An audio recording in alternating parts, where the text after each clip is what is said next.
ان کے اوپر یہ کیا ہے اور انہوں نے کوئی ایسی بات نہیں کی. عمر شاہ خان نے خود ذکر کیا کہ fake Facebook I D جو ہے وہ بنا ہوا ہے.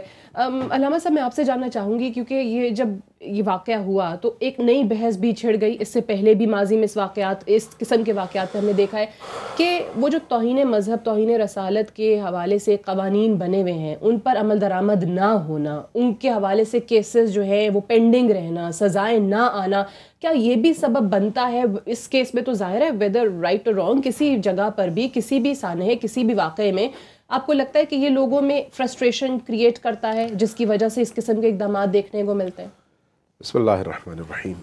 میرا خیال ہے اس میں حقیقت ہے کہ اب تک توہین رسالت کے حوالے سے یا توہین مذہب کے حوالے سے جو ریئل کیسز ہیں جہاں پر باتیں ثابت ہو چکی ہیں, ہماری ریاست کے اداروں نے وہ رول وہ کردار ادا نہیں کیا جس کے نتیجے میں ایسے لوگ عبرت کا نشان بنتے اور دوسروں کو یہ سبق ملتا کہ یہ بہت بڑا گھناؤنا جرم ہے, کوئی بھی شخص اگر یہ کرے گا تو اس کو یہ سزا ملے گی.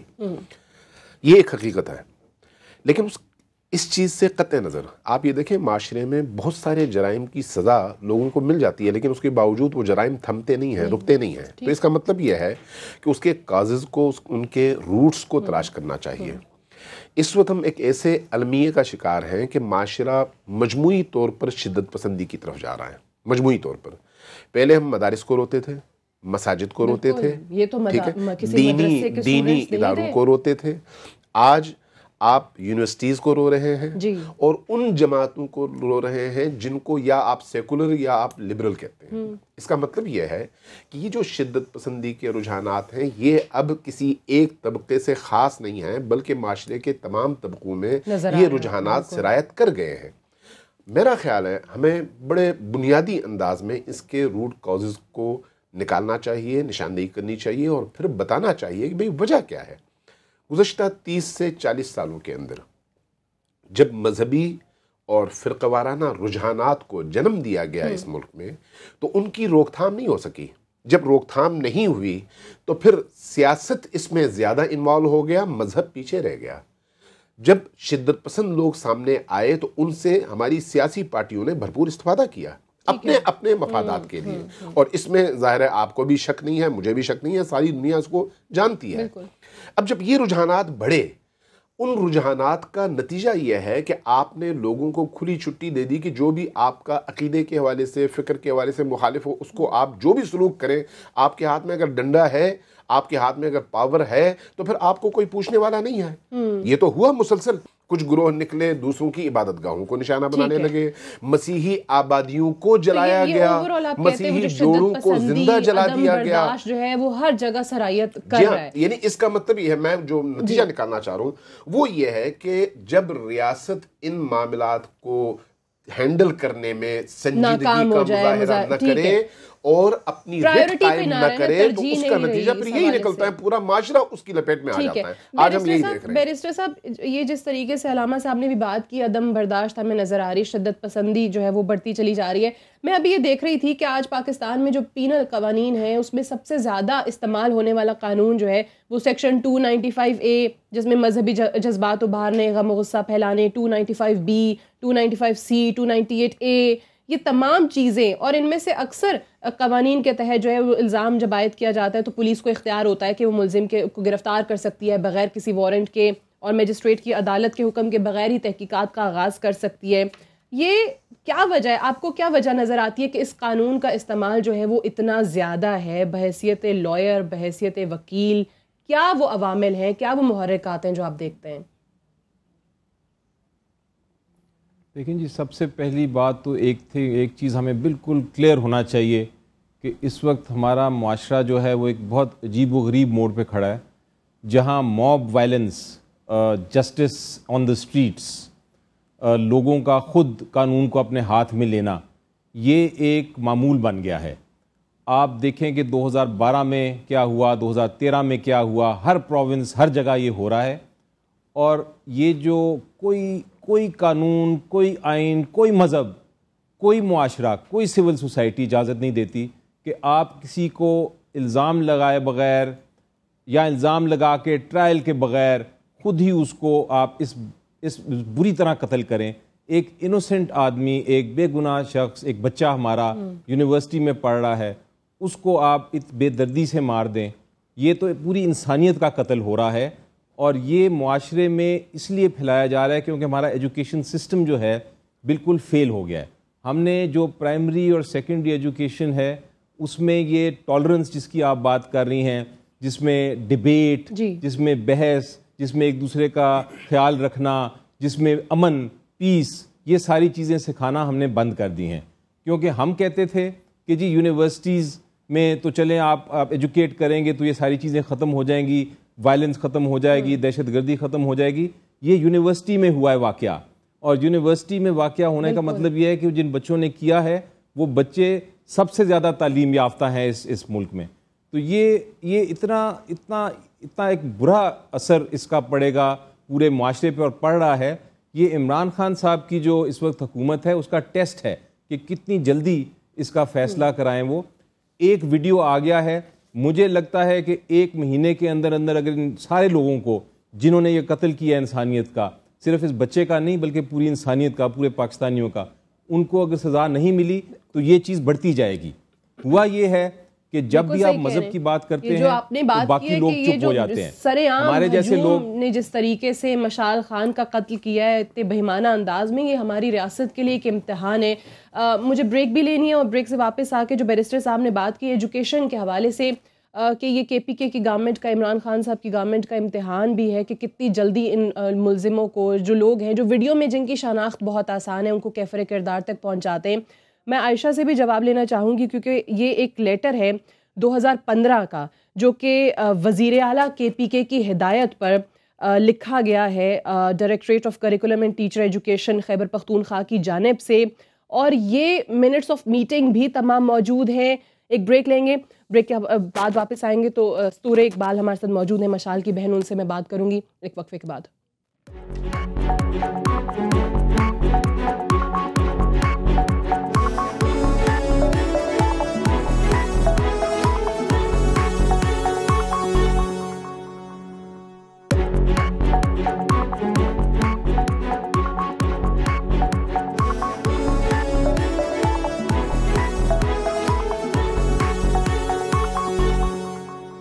جی ویلکم بیک. پروگرام میں ایک بار پھر سے خوش آمدید. مشال خان کے حوالے سے ہم یہ پروگرام کریں, اور ڈیورنگ بریک جو ہے وہ اسی کیس کے حوالے سے ایک بڑی ڈیولپمنٹ آئی ہے کہ جو اس کیس کا مرکزی ملزم ہے وجاہت, اس نے اعتراف جرم کر لیا ہے.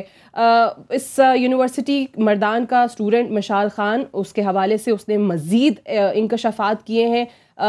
وجاہت اس کا نام ہے, اور یہ کہتا ہے کہ وجاہت یہ میجسٹریٹ کے سامنے اس نے اپنا بیان ریکارڈ کرایا, اور یہ کہہ رہا ہے کہ تمام واقعے کی ذمہ داری جو ہے وہ یونیورسٹی انتظامیہ پر ہے. اس ملزم وجاہت نے اپنے اعترافی بیان میں کہا ہے کہ مجھے یہ کام کرنے کے لیے یونیورسٹی انتظامیہ نے کہا تھا. انتظامیہ نے 13 اپریل کو چیئرمین آفس میں بلایا, جہاں سے 15 سے 20 لوگ جو ہیں وہ موجود تھے. چیئرمین آفس میں انتظامیہ کے علاوہ جو پروفیسر ہیں ضیاء اللہ, اسفندیار, انیس, سپرنٹینڈنٹ ارشد اور ایک کلرک سعید اور ادریس وہاں موجود تھے. اور وجاہت یہ کہہ رہا ہے کہ یونیورسٹی انتظامیہ نے مجھے کہا کہ تم یہ کہو کہ مشال اور اس کے ساتھیوں نے توہین رسالت کی ہے. یونیورسٹی انتظامیہ کے کہنے پر مشال اور ساتھیوں کے خلاف میں نے تقریر کی. اگر مجھے اس سازش کا پتہ ہوتا تو میں یونیورسٹی میں نہ آتا. تو ستورے میں آپ کی طرف آنا چاہوں گی. یہ تو آئی تھنک جو ہم بات کر رہے تھے, اور جو آپ کے والد صاحب بھی بات کر رہے تھے کہ یونیورسٹی انتظامیہ کی کرپشن یا کوئی اور ریزنز یا جن وجوہات کی بنا پر مشال جو ہے وہ ان کے خلاف پروٹیسٹ کر رہا تھا. تو یہ آپ کیا کہیں گی اس بیان پہ جو مرکزی ملزم وجاہت اس نے اعتراف جرم کر لیا ہے اور ساری ذمہ داری انتظامیہ پر, یونیورسٹی کی انتظامیہ پر ڈالی ہے؟ جی بسم اللہ الرحمن الرحیم. السلام علیکم. میرا نام استوریہ اقبال ہے, اور جو اعتراف جرم سامنے آیا ہے ابھی آپ نے بتایا, تو یہ ایک پازیٹیو رسپانس آ رہی ہے, مطلب کہ انتظامیہ اس میں انوالو تھی, اور مطلب ملی بھگت سے یہ کام ہوا ہے مشال خان کے ساتھ. اچھا مجھے یہ بھی بتائیے گا, جس طرح ہم اقبال خان صاحب سے بھی بات کر رہے تھے کہ وہ جو فیک اکاؤنٹ تھا جس کا ذکر مشال نے کیا بھی, اور اس کے بعد یعنی لگ رہا ہے نا کہ کوشش اور ایک سازش بڑے لمبے عرصے سے چل رہی تھی, اس کا نیگیٹو امیج پورٹرے کرنے کی کوشش کی گئی سوشل میڈیا کے تھرو, پھر انتظامیہ نے لوگوں کو اس بلوے کے لیے تیار کیا, اس پر جھوٹا الزام لگانے کے لیے تیار کیا. آپ سے کبھی ذکر کیا مشال نے کہ اس قسم کی سچویشن یونیورسٹی میں چل رہی ہے, یا مجھے کوئی تھریٹس آ رہے ہیں, یا میرے حوالے سے یہ باتیں باہر پھیلائی جا رہی ہیں؟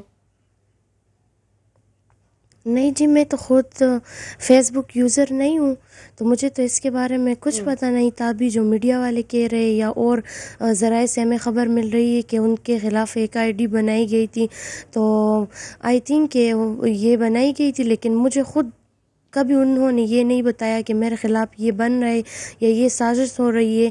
لیکن جب بھی میں ان سے پوچھتی تھی تو وہ کہتا تھا کہ نہیں, میں تو خوش ہوں, یونیورسٹی میں سب لوگ میری عزت کرتے ہیں.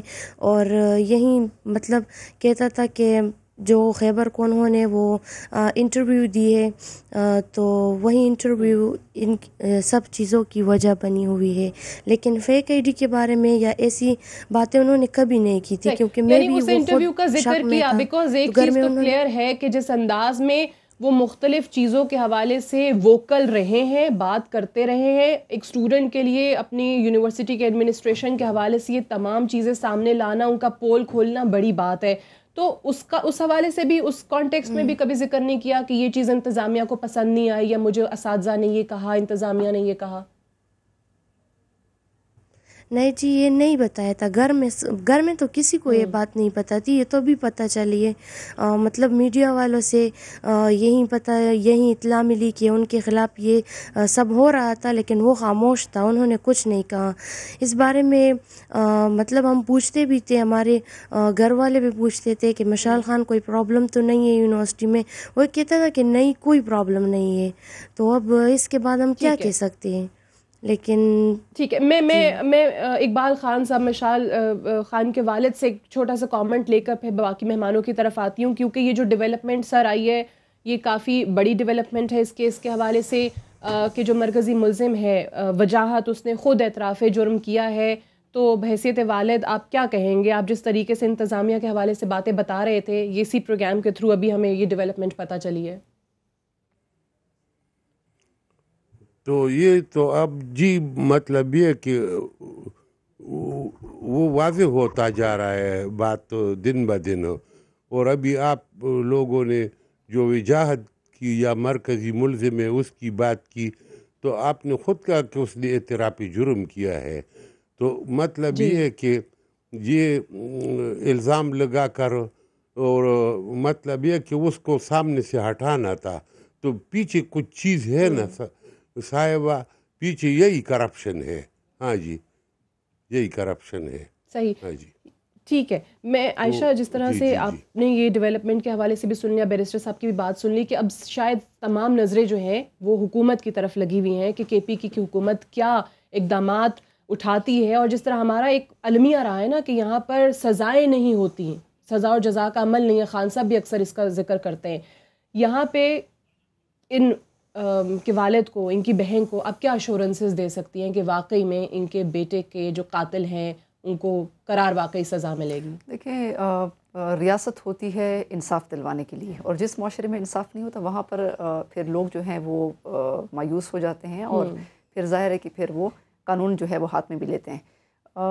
میں سمجھتی ہوں کہ یہ جو اس سے پہلے سیالکوٹ میں بھی ایک واقعہ ہوا, اس میں بھی یہ ہوا, تو لوگوں, کیونکہ وہ سسٹم کا ایک ہے. لیکن مشال خان کے والد صاحب کو میں اور ان کی بہن کو میں یہ ایشورنس دیتی ہوں انشاءاللہ کہ انشاءاللہ جو بھی مرڈررز ہیں آپ کے بیٹے کے, وہ مرڈررز ہیں, اور انہوں نے جو قتل کیا ہے ان کو انشاءاللہ اللہ سزا دے گا, کے پی کے حکومت اور پولیس کے ذریعے سے اور پاکستان کی عدالتوں کے ذریعے سے.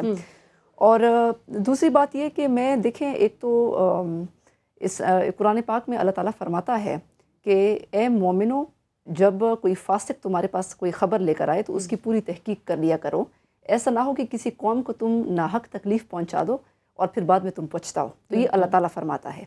دوسری بات یہ کہ اسلام میں ایک تہمت جب کسی کے اوپر آپ غلط لگاتے ہیں تو اس کی غلط الزام کے اوپر آپ کو سزا 80 کوڑوں کی سزا اور مردود شہادت, یعنی آپ کی شہادت پوری زندگی قبول نہیں ہوتی. اتنی بڑی سزا، اتنی بڑی ڈیٹرنس اسلام نے رکھی ہے کہ آپ غلط کسی پہ الزام نہیں لگا سکتے. توہین رسالت اتنی بڑی چیز کو ہم استعمال کرتے ہیں، بات بات قرآن پاک اٹھاتے ہیں. یہ چیز ہمارے میرے خیال سے اللہ کا خوف بالکل. اس میں آپ کو سادی ایک اور بات یہ بتاؤں کہ دیکھیں اسلام میں جہاں پہ کیپٹل پنشمنٹ انوالوڈ ہوتی ہے تو وہ اتنا آسان نہیں ہوتا کہ آپ جائیں اور اس کو پھانسی پہ چڑھا دیں. اس کے لیے آپ کو پراپر پروسیجر ہوتا ہے. اس میں آپ کو جج جو ہے وہ ڈٹرمن کرے گا. اس میں پہلے تو احناف کے نزدیک جو ہے وہ 2 آپ کے اپرائٹ مسلمس ہوں گے جو وٹنسز ہوں گے. اب مالکیز کے نزدیک تو اس سے بھی زیادہ یعنی سخت انٹروگیشن ہوگی. ججز جو ہے وہ انٹروگیٹ کریں گے، وہ دیکھیں گے کہ جو 2 گواہ جو ہیں اس آدمی کے اوپر گواہی دے رہے ہیں ان کا اپنا خود سے نہیں، ان کی اپنی ذاتی کوئی دشمنی تو نہیں ہے، کوئی کسی موٹیو کے تحت تو کام نہیں کر رہے. اور میں ایک اور بات بتاؤں کہ یہ جو انہوں نے یہ اس چیز کو کیا کہ فیس بک کے اوپر، میں سمجھتی ہوں کہ یہ بھی پاکستانی قوم میں آپ کا پروگرام کا فورم استعمال کروں کہ پاکستانی قوم کو اسی طریقے سے میں ان کو بتا دوں کہ فیس بک اور یہ چیزیں سرکمسٹینشیل ایویڈنس ہوتا ہے. اس کے بیس پہ آپ کسی پہ بھی الزام نہیں کر سکتے.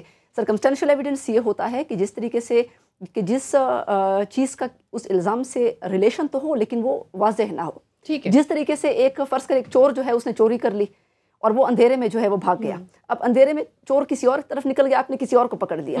اسی طریقے سے فیس بک جو ہے وہ کوئی ثبوت نہیں ہے. تو میں صرف لوگوں کی انفارمیشن کے لیے بتا رہی ہوں کہ خدا را، اور میں سمجھتی ہوں کہ چاہے گوجرا میں جن کرسچنس کو نشانہ بنایا گیا، چاہے کرسچن کالونی کے لوگوں کو نشانہ بنایا گیا، سب کی انویسٹیگیشن ہونی چاہیے. کوئی بھی مذہب کے نام پہ کسی چیز پہ آپ قانون کو جو ہے قانون کو ریاست کو آپ ہاتھ میں نہیں لے سکتے. میں علامہ صاحب یہ جو ابھی انہوں نے بات کی ہے کہ ٹھیک ہے وہ اچھی بات ہے، ایشورنس ایک ملنی چاہیے ان پیرنٹس کو. ظاہر ہے ان کی تکلیف تو کم نہیں ہو سکتی نا، ان کا بیٹا تو بڑی بے دردی سے مار دیا، قتل کر دیا گیا، لیکن ان کے قاتلوں کو ضرور سزا ملنی چاہیے. یہ جو انہوں نے بات کی ہے کہ توہین رسالت، توہین مذہب، یہ بڑا آسان ہو گیا ہے یہ الزام کسی پہ بھی لگا دینا. آپ کی ذاتی دشمنی آپ کہہ دیں اس نے گستاخی کی ہے، آپ کو اپنا کوئی مفاد حاصل کرنا ہے آپ کہہ دیں گستاخی کی ہے. کیسے اس چیز سے باہر نکلیں گے؟ یہ کیوں ہو رہا ہے؟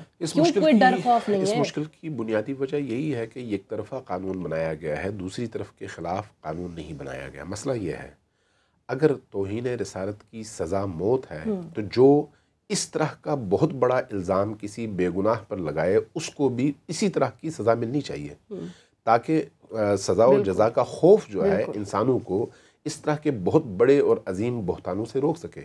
لیکن چونکہ اس طرح کی صورتحال نہیں بنی، یہ جو قانون بنا یہ بھی تو پریشر کی بنیاد پر بنا نا، اور جب سے قانون بنا ہے اس وقت سے یہ سے اور زیادہ بڑھ گئے ہیں. تو اس کی بنیادی وجہ وہی قانون پر امپلیمنٹ نہ ہونا ہے، ریاست کی رٹ کا قائم نہ ہونا ہے. اب جیسے پہلے بھی بات ہوئی، اب تک بتائیں کہ گزشتہ 30 سالوں میں اس طرح کے کتنے کیسز کے فیصلے ہوئے ہیں. جب فیصلے نہیں ہوتے تو پھر لوگوں کو شے ملتی ہے. پھر وہاں پر جن کو یہ پتا ہے کہ بھئی میرا کوئی مادی فائدہ ہے، اگر اس طرح کا الزام لگا بھی لوں تو مجھے کسی نے پوچھنا نہیں ہے، تو نتیجتاً وہ اسی طرح کے جرائم کا ارتکاب کرے گا. اس لیے سب سے بڑی ذمہ داری میں یہ سمجھتا ہوں کہ یہ ریاست کی ہے.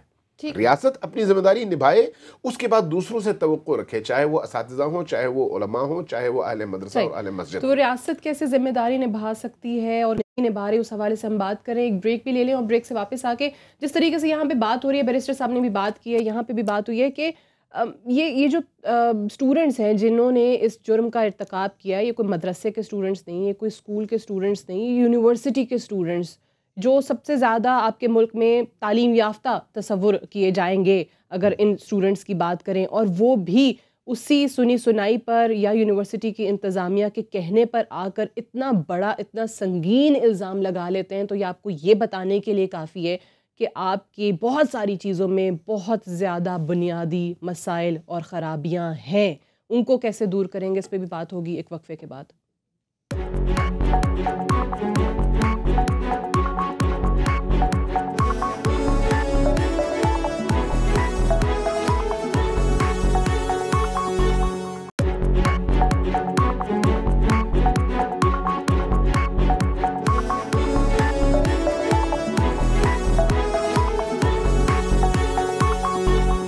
Welcome back. پروگرام میں ایک بار پھر سے خوش آمدید. بیرسٹر صاحب میں آپ سے جاننا چاہوں گی، جو ابھی ہم بات کر رہے تھے اس کیس میں ڈیولپمنٹ کے حوالے سے، کہ یہ تو پھر بڑی تیزی سے گتھی جو ہے وہ سلجھتی جا رہی ہے، ہمارے سامنے تمام حقائق بھی آ رہے ہیں. So how soon do you think کہ اس کیس کا فیصلہ جو ہے وہ ہو سکتا ہے، اور اس میں سخت سے سخت سزا کیا ہو سکتی ہے کہ ان ملزموں کو، اور جو اب اعتراف جرم بھی کرتے چلے جا رہے ہیں، کہ عبرت کا نشان بنایا جائے کہ آئندہ کسی پر اس قسم کے الزامات نہ لگیں؟ دیکھیں جی، ایک تو یہ بڑی امپورٹنٹ ڈیولپمنٹ ہے، اور یہ جو توہین رسول کی جو قوانین ہیں، ان کی کیسز بہت سارے ایسے ہیں جس میں کسی اور وجہ سے ایکچولی غلط الزام لگایا گیا ہے تاکہ ایک ہسٹیریا ہو اور موب اپنا جو ہجوم ہے وہ اس طرح کی حرکت کرے. تو اس کیس میں بھی یہی لگتا ہے کہ جس طرح کسی اور چیز کو چھپانا تھا اور اس بیچارے بچے کو قتل کرنا تھا، اور قتل کرنے کے لیے یہ الزام لگایا گیا تاکہ ایک ریلیجن کے نام پہ لوگ آ جائیں باہر، اور جس طرح پہلے ہوتا رہا ہے کہ بہت سارے لوگ جب کر دیتے ہیں تو کسی کو سزا نہیں ہوتی. یہ اسی ایک لگتا ہے اسی کنسپریسی کے تحت یہ قتل کیا گیا ہے.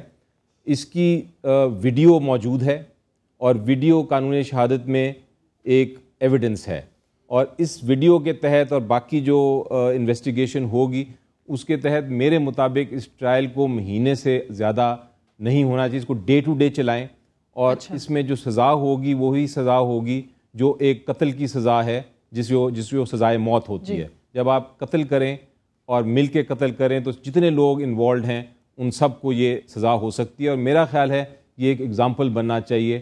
آپ کو یاد ہے 1600 صدی میں امریکہ میں صرف ایک الزام لگایا گیا تھا کہ یہ جادوگرنیاں ہیں، یہ جادو کرتی ہیں، اور 230 بندوں کو بندی عورتوں کو اسپیشلی اسی طرح موب کے ذریعے سیلم ٹرائلز اس کو کہتے ہیں، اس کے ذریعے ان کو مار دیا گیا تھا.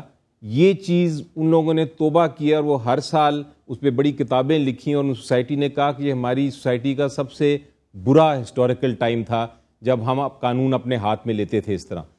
ہمیں بھی یہ ضروری ہے کہ ہمارے پولیٹیشینز، کچھ لوگوں نے تو بات کی ہے دبی دبی، لیکن میرا خیال ہے ہمیں یہ بہت ضروری ہے کہ ہم اس چیز کو ریئلائز کریں، ریکگنائز کریں، اور اس کو ایکسیپٹ کرتے ہوئے آگے اس کے اقدامات کریں کہ یہ ایک ایگزامپل ہے. یہ ایک ہم ایسا مثال قائم کریں گے کہ کل کو لوگ نہ تو ریلیجن، بڑا کتنا خوبصورت ہمارا ریلیجن ہے، اس کو مس یوز کر کے لوگوں کو استعمال نہ کریں، لوگوں کو اس طرح ان کے جذبات نہ اٹھائیں، کیونکہ ہسٹری میں ہمیشہ سب سے آسان کام ہے کہ آپ ریلیجن کے نام لوگوں کو ایک دم ہجوم کو اس طرح کر دیں کہ وہ اس طرح کی حرکتیں کرنا شروع کر دیں. تو یہ بڑا ہمیں تحمل کرنے کی ضرورت ہے.